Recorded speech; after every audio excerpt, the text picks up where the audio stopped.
Ya, minasan, konnichiwa. Konnichiwa. Jadi hari ini ada yang tahu nggak kita mau belajar apa? Dari kanji di sini ada yang bisa baca nggak? Ayo Kak Isa. Bisa. Bisa. Untuk Nihonjin no Shokuji mana? Shokuji mana? Mana? Baik, berarti kita akan belajar tentang Bashoku dan Shokuji mana? Nihonjin no Shokuji mana? Oh.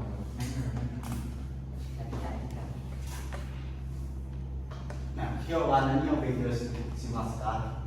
Jadi hari ini kita bakal belajar apa sih? Nah, hari ini kita bakal belajar tentang apa sih itu bashoku, sama kalau di Jepang tuh sebelum makan biasanya itu bilang apa? Kan biasanya tuh sebelum makan kita kayak doa gitu ya. Nah, di Jepang juga ada budaya kayak gitu. Nah, untuk tujuan pembelajaran pada kali ini kita bakal mengenal beberapa masakan khas Jepang. Lalu menyebutkan ungkapan sebelum dan sesudah makan. Lalu terus kita akan langsung praktik dalam situasi sederhana.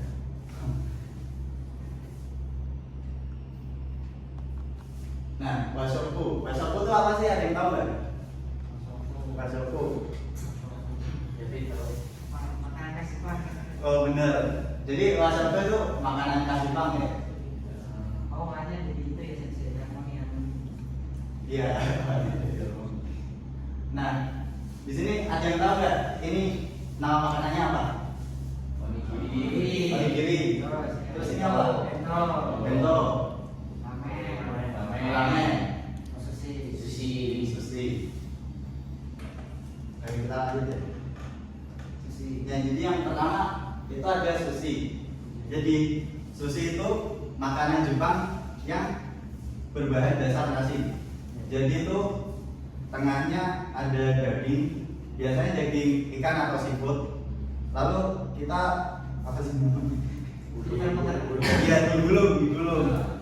Terus digulung, lalu dipotong-potong jadi kecil-kecil. Nah, sushi ini makannya tuh dikit-dikit. Jadi sushi ini mencerminkan kesederhanaan dan kesegaran bahan makanan. Dan sushi itu biasanya kan ada pakai daging ikan mentah ya, salmon mentah. Tapi nggak selalu mentah. Bisa kalau kalian mau bikin ikannya dibakar dulu juga bisa. Kita lanjut. Di sini ada ramen. Ada yang pernah makan ramen nggak? Nggak bisa. Iya. Jadi ramen itu mie kuahnya khas Jepang ya. Nah, ini tuh populer di kalangan Jepang buat makanan sehari-hari. Istilahnya tuh kayak mie ayam di Indonesia gitu lah.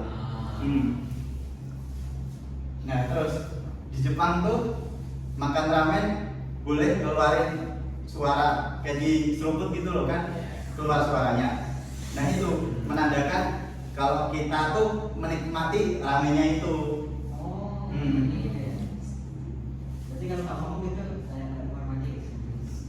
Ya apa ya, lebih baiknya diseruput gitu loh. Jadi yang penjualnya tahu, wah ini orangnya berarti sangat menikmati gitu.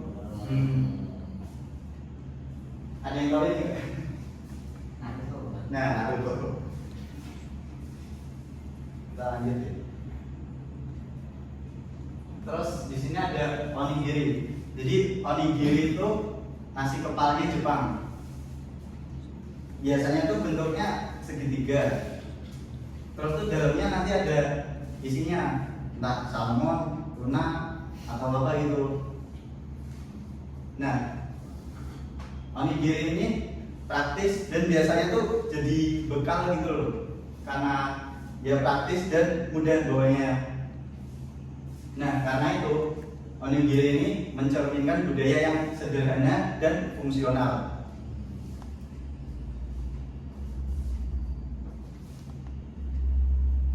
Terus selanjutnya ada bento. Nah, bento ini tuh bekal ya, bekalnya orang Jepang. Nah, bento ini tuh disusun rapi di dalam kotak gitu loh.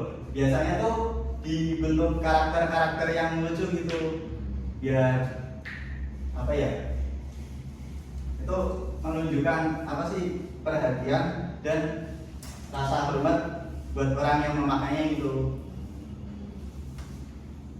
Nah, di dalam bento tuh kita nggak cuma kenyang ya, tapi kita tuh ada kayak apa ya, 4 sehat.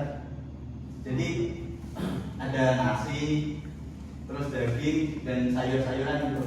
Jadi isinya lengkap, pas gitu.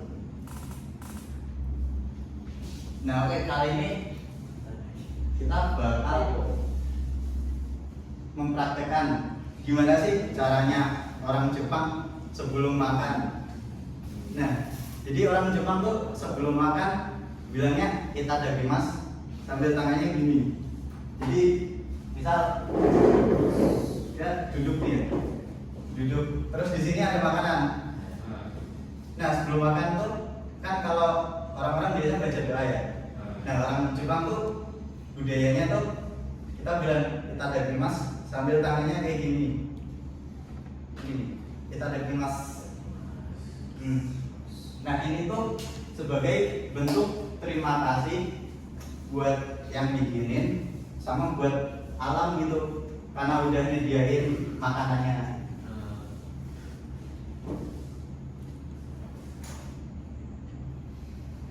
Nah, terus setelah makan kita tuh juga orang Jepang tuh juga kayak berdoa lagi gitu sebagai bentuk terima kasih.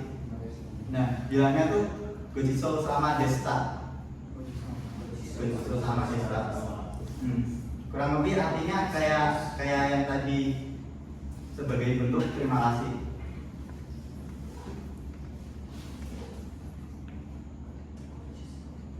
Nah, oke. Kali ini kita bakal roleplay ya. Ini kita roleplay sebelum dan sesudah makan. Jadi saya di sini bakal memilih 2 orang untuk maju, lalu mempraktekkan gimana sih kalau kita udah dapat makan sama selesai makan. Oke, Mas Faiz sama Mas Asmi bisa maju terlebih dahulu.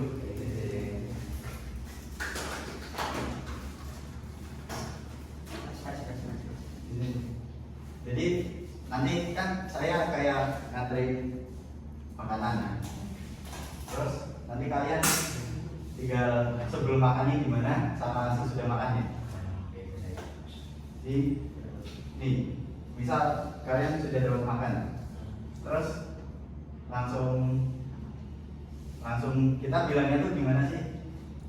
3, 2, 1. Mas. Terus kalau udah selesai gimana kita bilangnya? Gochiso sama desta. Oke, makasih. Silakan duduk.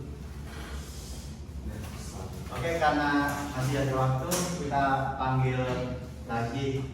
Silakan Mas Dura sama Mas Nabi.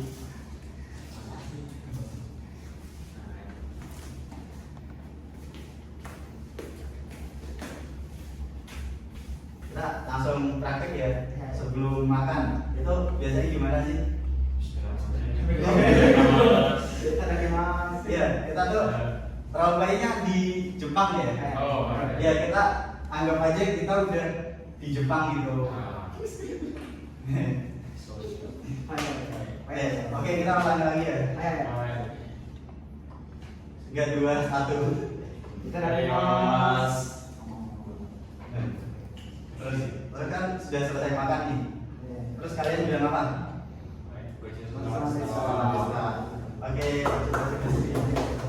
Oke, terima kasih.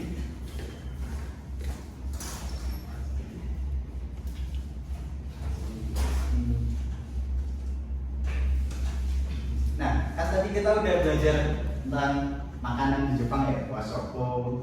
Terus gimana sih caranya orang Jepang apa ya, berdoa sesudah dan sebelum makan. Nah, kira-kira di sini apa sih makanan Jepang yang kalian sukai? Mulai dari Pak Isan coba, makanan Jepang yang disukai itu apa? Karage. Karage, oke. Terus Ramen. karage, ramen. Lalu Udon. udon ya, udon. Terus kalau ramen sih ramen guys. Oh, ramen juga ya, onaji, asli satu onaji. Nah, kalian kan tadi udah tahu ya, kapan kita mengucapkan itadakimasu. Nah, kira-kira itu kapan?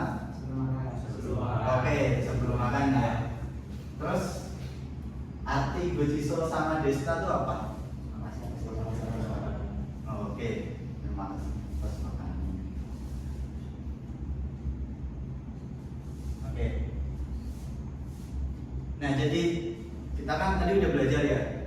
Sekarang tuh kesimpulannya di Jepang tuh memiliki etika buat makan. Jadi enggak langsung makanan ada terus langsung kita makan gitu. Enggak ya, itu kayak kurang sopan gitu. Di Jepang tuh ada etikanya. Lalu saat makan tuh apa aja sih yang yang kita bilangin sesudah dan sebelum makan. Lalu di Jepang ini bahasa dan budaya Jepang saling berkaitan. Oke, sekian dari saya. Ada yang ingin ditanyakan nggak dari kalian? Ya. Hai. Kalau di Indonesia kan kalau contoh kayak makanan yang berbuah mengeluarkan suara itu kayak tabu banget ya. Kalau misalkan di Jepang mengeluarkan suara saat makan itu kan kayak menghargai. Jadi apakah kita kalau misalkan di Jepang harus mengikuti budaya yang ada di Jepang gitu? Oke, pertanyaan bagus. Jadi pertanyaannya itu kalau di Indonesia makan di seruput atau mengeluarkan suara itu nggak baik ya. Tapi kalau di Jepang itu malah baik. Nah, jadi kalau kita ke Jepang itu nanti kita tuh harus menyesuaikan budayanya sana. Jadi nggak bisa apa yang tabu di sini di sana juga tabu. Nggak pasti gitu. Jadi di setiap daerah juga beda-beda. Nah, kalau di Cina sendiri itu kita kalau makan mie itu nggak boleh diputus. Jadi tuh harus nyambung terus.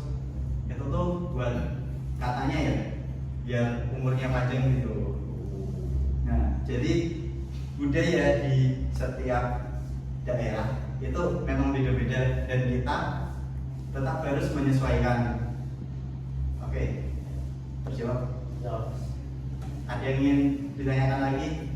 Oke. Kan tadi budaya Jepang kan sebelum makan ada bilang kita ada kimas. Dan di Indonesia kan ada budaya bilang Bismillah sebelum makan. Menurut Sensei kalau kita lagi di Jepang, apakah kita tetap boleh mencampurkan kedua hal itu? Misalkan Bismillah dulu baru kita ada kimas. Menurut Sensei boleh tidak Sensei?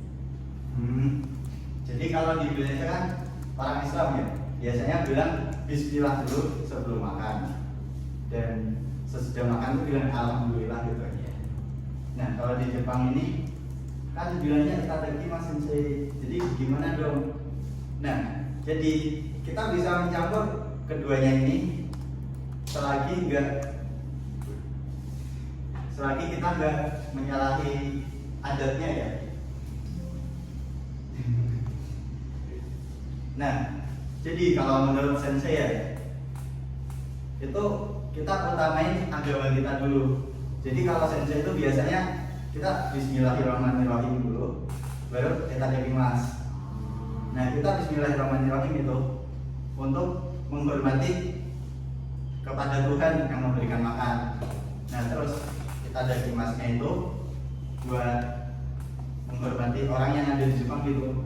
Jadi kita ikut budaya Jepang juga, tapi kita nggak ninggalin budaya asal kita. Dan pas udah selesai makan ya, kita tuh bilangnya kan Alhamdulillah. kita bisa bilang alhamdulillah, Goji sesama desta gitu. Jadi budaya itu bisa dicampur ya, namanya apa sih? Kultural. Ya itu kalau menurut sensei. Apakah kecil? Masih. Baik, selanjutnya ada yang ingin ditanyakan lagi? Oke, kalau begitu saya akhiri di sini ya, kurang lebihnya mohon maaf. Assalamualaikum warahmatullahi wabarakatuh.